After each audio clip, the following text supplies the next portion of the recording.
Nah, jadi teman-teman semua Nah, yang belum tahu sekolah Albiruni ini yang punya ini beliau ini, Masya Allah. Boleh tahu Pak usahanya apa saja nih selain Albiruni di pendidikan sama yang pernah saya lihat Ocikan iya, gimana lagi? ini kan Albirun itu bidang pendidikan itu ada beberapa.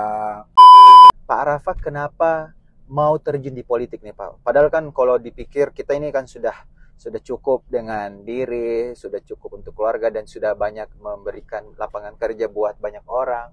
Apa alasannya Pak? Iya, Masuk ke politik. banyak Ini yang memang penting. pertanyaan seperti itu. Jadi Ya, SD negeri itu kan identik dengan tidak berbayar. ya, Swasta katanya berbayar. ya, Dan kebanyakan begitu. Ada yang murah, ada juga yang mahal. Atau ada juga yang sedang-sedang.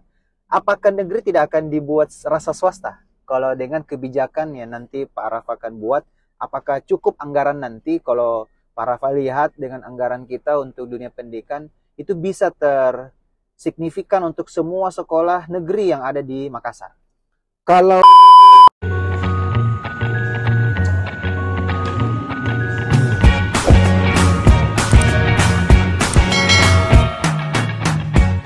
Sebagai pengusaha, bagaimana rasanya Pak Arafat, Anda yang melamar pekerjaan di negara? Sama-sama kita ini. itu cukup ribet, apalagi kita mengurusnya dengan cara yang normal. Cara yang normal. Ya, jadi Artinya, benar-benar mengikuti prosesnya. Untuk betul. mengurus SKCK butuh waktu dari jam 9 pagi saya di sini. Luar Karena biasa. harus ada sidik jari. Hmm.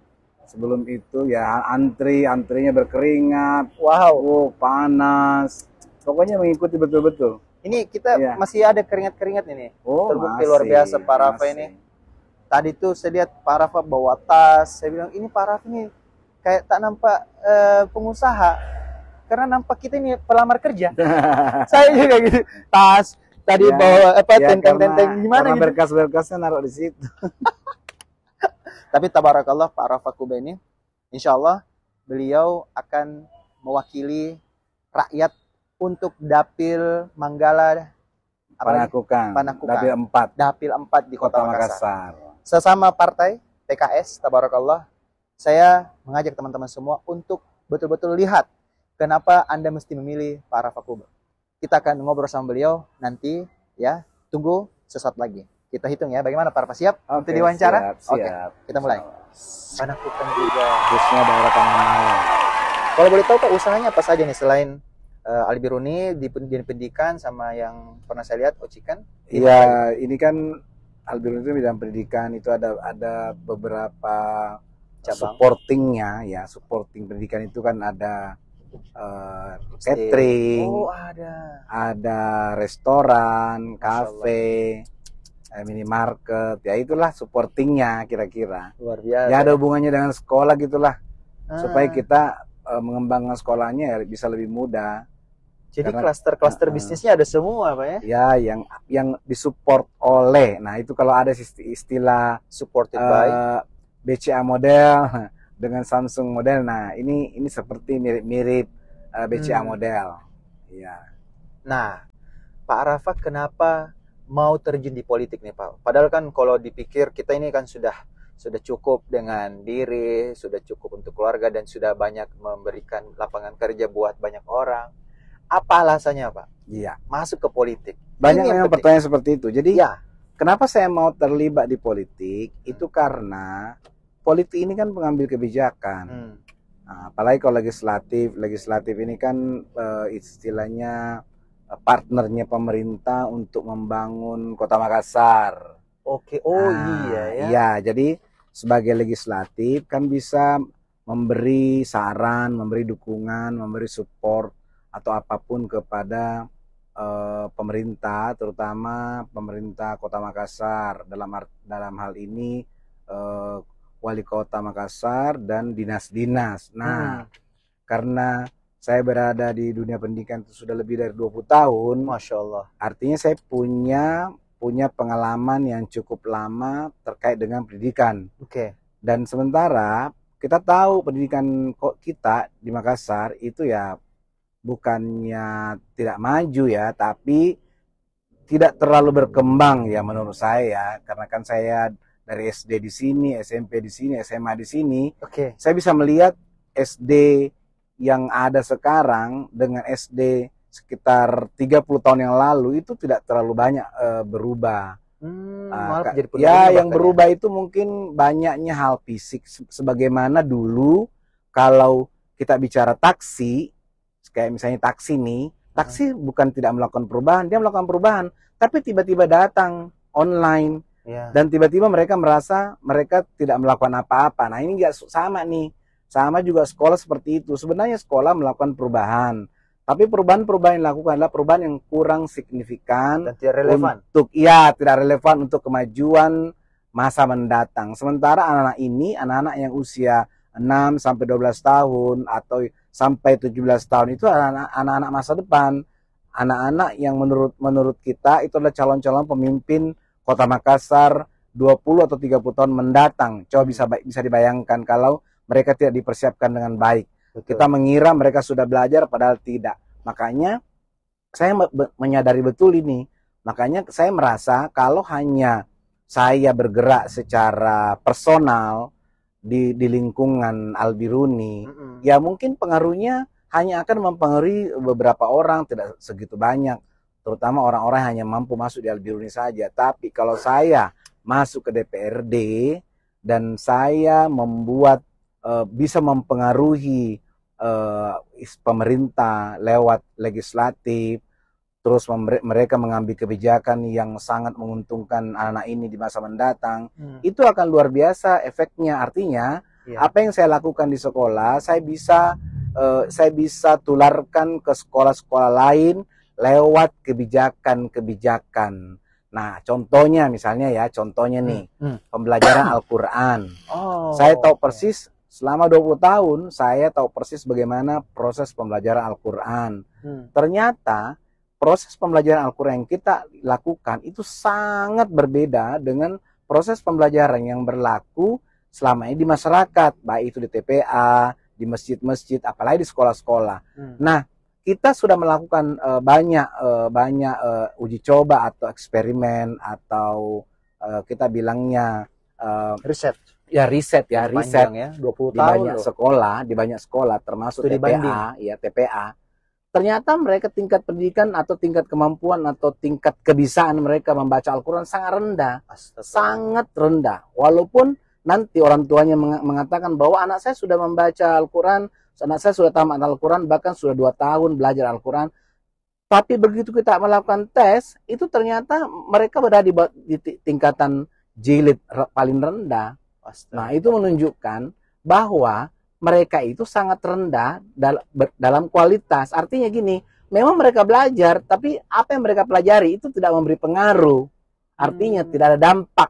Nah, itulah kalau kita mau lihat umat Islam hari ini, ya lihatlah kemampuan mereka membaca Al-Quran. Itu kemampuan mereka membaca Al-Quran mereka sangat rendah. Kenapa sangat rendah? Karena ternyata setelah kita tes guru-gurunya juga, ya guru-gurunya juga sangat rendah kemampuannya. Nah, coba, jadi kalau di Al-Biruni ini kita bisa tularkan pembelajarannya ke sekolah-sekolah lain lewat pemerintah, lewat misalnya undang-undang dan sebagainya. Ya tentu kita bisa menyelamatkan generasi-generasi berikutnya. Ya yang sekarang ini untuk ke depan. Misalnya di SD negeri itu kita buat kelas-kelas, kita buat setelah pulang sekolah mereka punya kelas-kelas percobaan atau pengajaran setelah pulang sekolah, tapi pengajarannya standar yang kita pakai. Apa jadinya begini, Pak? Ini saya supaya mengimbangi ya. Ya. SD negeri itu kan identik dengan tidak berbayar. Ya. Swasta katanya berbayar. Ya. Dan kebanyakan begitu. Ada yang murah, ada juga yang mahal. Atau ada juga yang sedang-sedang. Apakah negeri tidak akan dibuat rasa swasta? Kalau dengan kebijakan yang nanti Pak Araf akan buat, apakah cukup anggaran nanti kalau Pak Rafa lihat dengan anggaran kita untuk dunia pendidikan itu bisa tersignifikan untuk semua sekolah negeri yang ada di Makassar? Kalau program saya tahun 2019, saya hanya mau buat waktu itu percontohan satu sekolah di satu kecamatan. Oh, percontohan.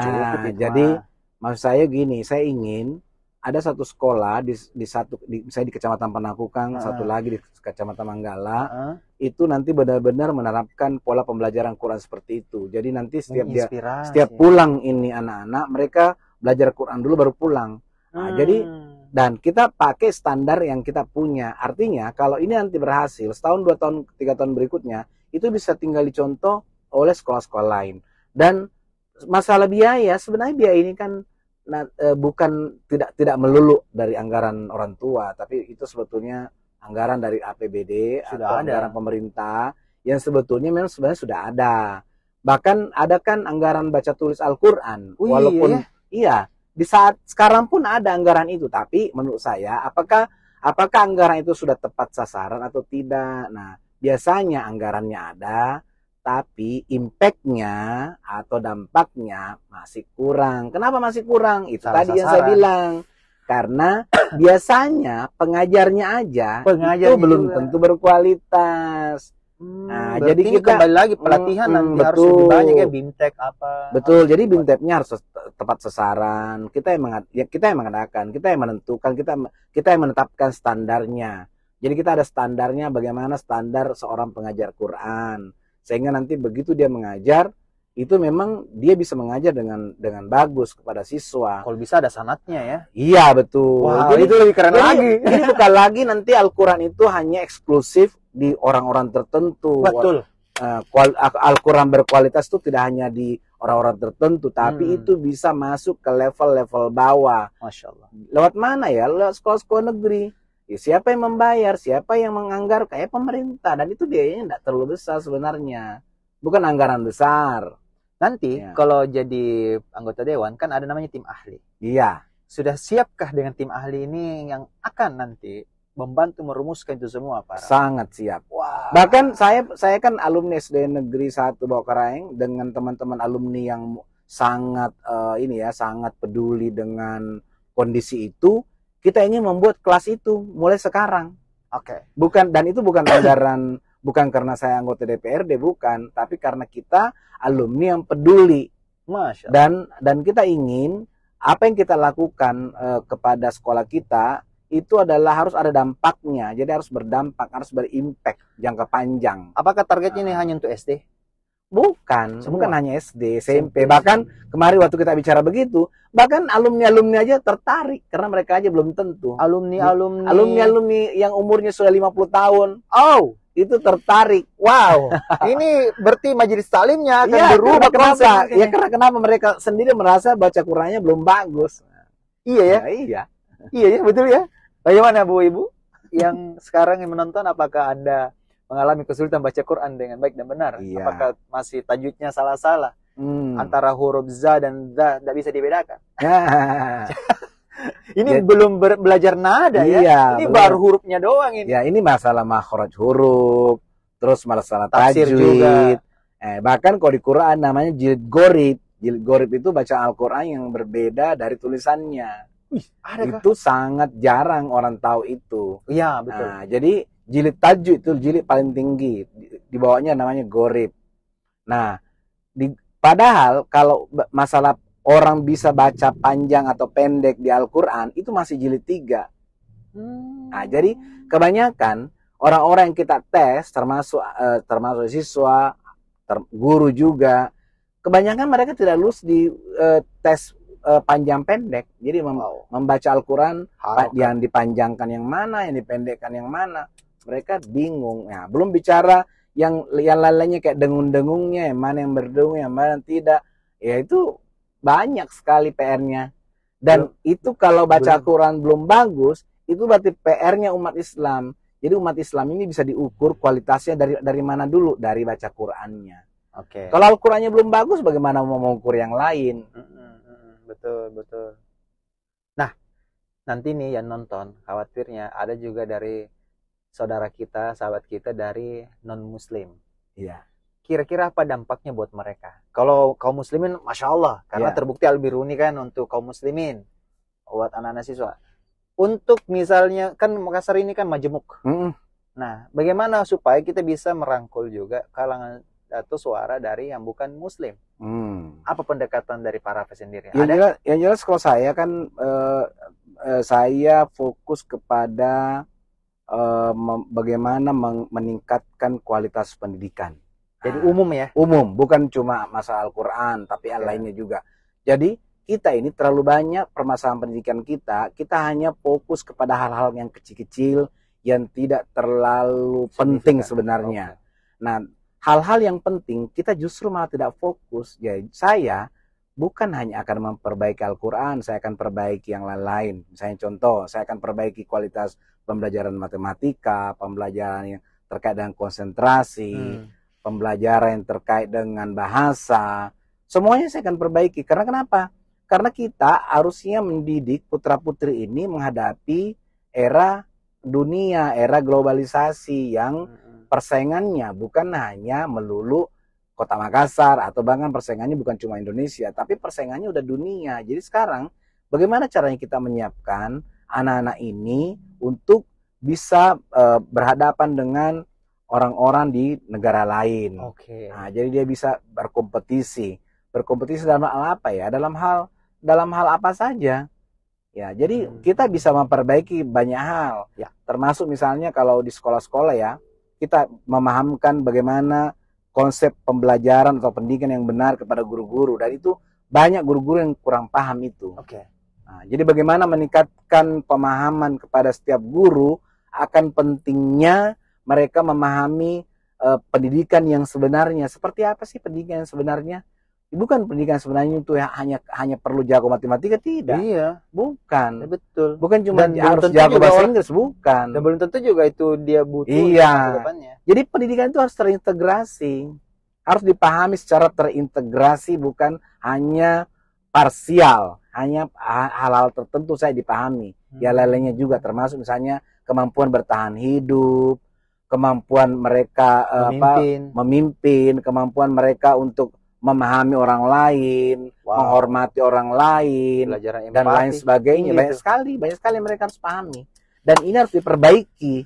Dan kita tidak boleh hanya mengurusi hal-hal yang kecil-kecil terus-menerus. Nah, itu artinya kalau saya bisa masuk ke dalam itu yang saya akan pengaruhi, bukan hanya pemerintah, tapi stakeholder seluruhnya.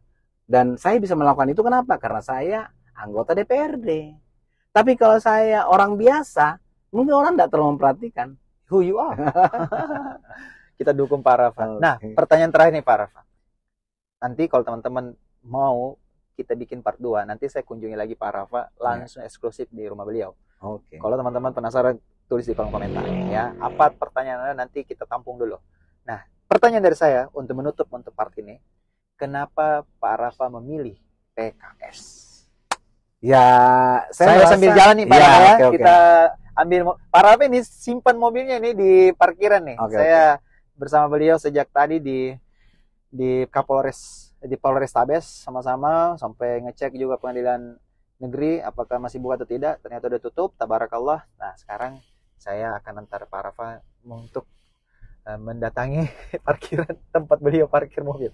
Silakan Pak Rafa, jawab. Kenapa PKS? Karena menurut saya PKS inilah ya partai yang pas sama saya gitu ya, yang pas. Pasnya yang kenapa cocok. Nih Pak Rafa? Pasnya ini kan subjektif ya, nih. Kenapa pas? Karena memang PKS ini sangat mendukung ya terkait dengan terkait dengan pendidikan, terkait dengan pengembangan, terkait dengan kolaborasi dengan berbagai pihak.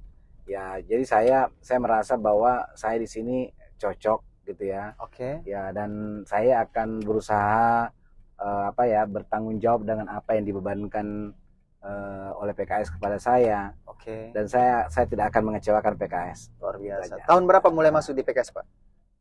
Kira-kira 18, 19? Sebelum itulah. Sebelum itu, udah lama ternyata, Masya Allah. Ya, cukup lama. Tabarakallah. Iya. Salah satu kader yang luar biasa, intens dan fokus untuk pendidikan, untuk anak bangsa. Luar biasa. Semoga sehat selalu Pak Rafa. Terima kasih. Amin. Saya sudah berhasil antar Pak Rafa langsung untuk jemput mobil beliau. Kita jumpa lagi. Jangan lupa ya tulis di kolom komentar apa pertanyaan berikutnya untuk saya ajukan ke Pak Rafa. Oke, terima kasih. Sampai jumpa Pak Rafa. Assalamualaikum warahmatullahi wabarakatuh. Waalaikumsalam warahmatullahi wabarakatuh.